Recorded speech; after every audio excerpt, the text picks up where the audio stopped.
Question number 2 क्या बोल रहा है, A and B together can complete a work in 12 days। मतलब क्वेश्चन नंबर 2 का सॉल्यूशन कैसे आएगा, A और B ने अगर साथ में काम किया तो 12 दिन में काम खत्म हो रहा है, मतलब उसका रेट कितना है 1/12, करेक्ट।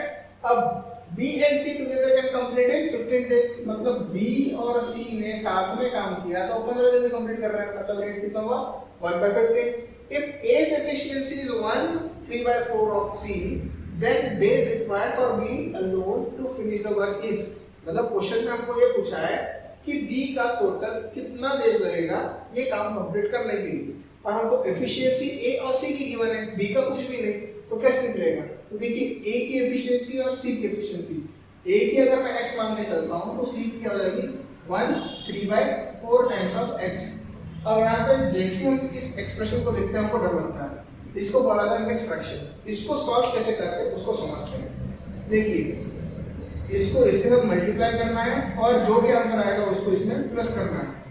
4 × 1 + 3 ÷ 4, ऐसा इसका आंसर निकलता है। तो आंसर क्या आएगा, देखिए आंसर कितना आएगा 4 + 3 = 7 ÷ 4 × x। यहाँ पे भी x, यहाँ पे x, ऐसा का वैसा। अब यहाँ पे A और C का एफिशिएंसी अभी भी कंप्लीट हुआ नहीं, तो A का एफिशिएंसी क्या आएगा, 4 को अगर मैं इधर लेकर जाऊँ तो क्या होगा 4x and 7x। तो इन दोनों का इंडिविजुअल एफिशिएंसी कितना है 4x and 7x। तो अभी मैं अभी के लिए इसको यहाँ पे रख देता हूँ, A और C का एफिशिएंसी 4x 7x, ठीक है। अभी हम बढ़ते हैं नेक्स्ट टॉपिक के ऊपर, इसको मैं मिटा देता हूँ। अब बात हो रही है कि B को अकेले कितना टाइम लगेगा। हमारे पास A और B की बात चल रही है और हमको पहले निकालना पड़ेगा x। एक बार अगर x निकल गया तो हम B का वैल्यू निकाल सकते हैं। तो देखिए कैसे निकलेगा, A + B - B + C अगर मैंने किया तो आंसर क्या आएगा, A + B का आंसर कितना है 1/12, B + C का आंसर कितना है 1/15 - 1/15। अगर माइनस क्यों किया, मैंने एक एक्सप्रेशन को दूसरे से माइनस किया, करस्पॉन्डिंगली उनके फ्रैक्शंस को भी माइनस किया। तो अगर मैं इसको ब्रैकेट खोलता हूं तो क्या आएगा, A + B - B - C = 1/12 - 1/15।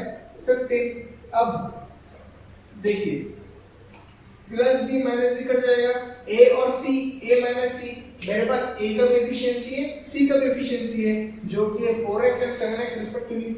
इसकी मदद से मैं अगर x निकाल सकूंगा तो मुझे B का वैल्यू निकालना आसान हो जाएगा। तो देखिए कैसे होगा, अब इसको सॉल्व कैसे करें, इसका एलसीएम लेना होगा। एलसीएम कैसे ले, दोनों में से जो बड़ा है उसके मल्टीपल्स देखो, इसका डबल अगर किया 15 का तो 30 आएगा। क्या 30 12 के टेबल में आता है, नहीं आता, तो 30 का डबल करो, 30 का डबल कितना आता है 60। क्या 60 12 के टेबल में आता है, हाँ आता है, मतलब इनका एलसीएम क्या हो सकता है 60। अब 12 के टेबल में 60 कब आता है, 12 5 जा 60, इसलिए 5 माइनस 15 के टेबल में 60 कब आता है 4 टाइम्स, मतलब 12 5 जा 60 एंड 15 4 जा 60, इसलिए एलसीएम हो गया 60 और न्यूमरेटर में आ गया करस्पॉन्डिंग टू 12 5 करस्पॉन्डिंग टू 15 4। तो फाइनली इस एक्सप्रेशन का आंसर कितना आएगा 1/60 which is nothing but A - C। A का एफिशिएंसी है मेरे पास 4, तो मतलब A का एफिशिएंसी कैसे लिखेंगे 1 डे के हिसाब से 1/4x - 1/7x। और फिर से इसका भी एलसीएम लेना होगा, इसका एलसीएम कैसे लेंगे, सिमिलर प्रोसीजर। 7 के टेबल में क्या क्या आता है 14, क्या 14 4 के टेबल में आता है, नहीं। 14 का डबल 28, क्या 28 4 के टेबल में आता है, हाँ आता है। तो इसको मैं क्या करता हूँ 1/x कॉमन निकाल लेता हूँ, डिनोमिनेटर में 28। अब 4 के टेबल में 28 कब आता है, 28 आता है 7 टाइम्स, 4 7 जा 28 माइनस 7 के टेबल में 28 कब आता है 4 टाइम्स इज इक्वल टू 1/60। मुझे अल्टीमेटली वैल्यू निकालनी है x की, तो x को मैं इधर लेकर जाता हूँ, तो ये 60 इधर आ जाएगा, 60 × 3 ÷ 28 इज इक्वल टू x। ये x ऊपर चला गया और ये 60 ऊपर आ गया। अब इसका सॉल्यूशन कैसे निकलेगा, निकालिए। इसको अगर सिर्फ सिंपलीफाई करके छोड़ दिया तो भी चलेगा, क्योंकि हमारा और भी सॉल्यूशन बाकी है। तो देखिए इस एक्सप्रेशन का फाइनल सिंपलीफिकेशन क्या आएगा, 60 को और 28 को अगर हमने 2 से डिवाइड किया तो क्या आएगा 14 और यहाँ पे 30।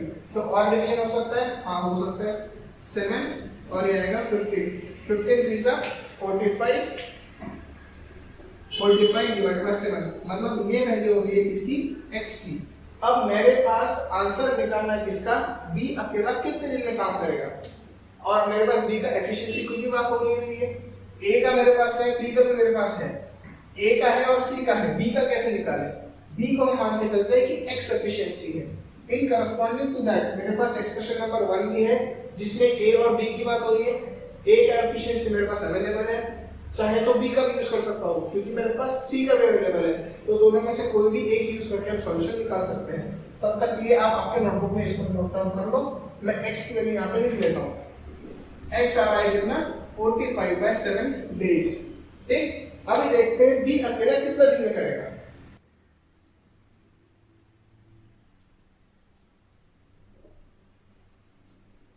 अभी b की एफिशिएंसी निकालने के लिए आप एक्सप्रेशन नंबर 1 या एक्सप्रेशन नंबर 2 का यूज कर सकते हो। I am going with expression number 1, तो a + b = 1/12। हम जानते हैं क्योंकि क्वेश्चन में दिया है कि a और b अगर साथ में काम करेंगे तो 12 दिन में काम खत्म हो जाएगा। a की एफिशिएंसी भी हमने कैलकुलेट की है जो कि हमको अलग तरीके से दी है, तो a का एफिशिएंसी कितना 1/4x प्लस b का एफिशिएंसी मुझे पता नहीं है, इसके 1/x और 1/12। अभी मैंने x की वैल्यू कैलकुलेट की which is nothing but 45/7, तो इसको अगर मैं पुट करूंगा 4 × 45/7 प्लस 1/45/7, सॉरी b का वैल्यू को निकालना है तो यहाँ पे x नहीं आएगा, यहाँ पे सिर्फ आएगा b, तो आंसर क्या आएगा, कंप्यूट करो b का वैल्यू कैसे निकलेगा, इसको इधर लेके जाओ 1/12 माइनस 7 डिवाइडेड बाय 4 × 45, 45 2 जा 90, 45 4 जा 180। अभी क्या 12 के टेबल में 180 आता है, नहीं आता, तो सॉल्व कैसे करें।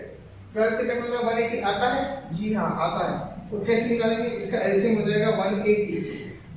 अब आंसर कितना आएगा 15 - 7, तो फाइनली b को अगर काम करना है तो वो कितना करेगा, take its reciprocal 180 divided by 15 - 7 is 8। Answer कितना आएगा, चलो देखते हैं, 4 जा 9 0, करेक्ट, 4 2 जा 45, आंसर आता है 45/2। अब इसी 45/2 का आंसर आपके सॉल्यूशन शीट में या एग्जाम केस में ऐसा भी आ सकता है 22.5। अब ये 22.5 कैसे आया, इसको डिवाइड किया 2 से, तो इमीडिएट आंसर है 22.5। This is in days. मतलब अगर b ने अकेले ये काम किया तो उसको 22.5 दिन या 45/2 डेज लगेंगे। तो ये था इसका सॉल्यूशन। आई होप आपको इसका सॉल्यूशन समझ में आया होगा। ये बहुत बड़ा सॉल्यूशन था, इसलिए मैं इसको ब्रेक करके आपको सॉल्यूशन दिखाया। आपके नोटबुक में इसको अच्छे से नोट डाउन कर लीजिए, आपको काम जरूर आएगा।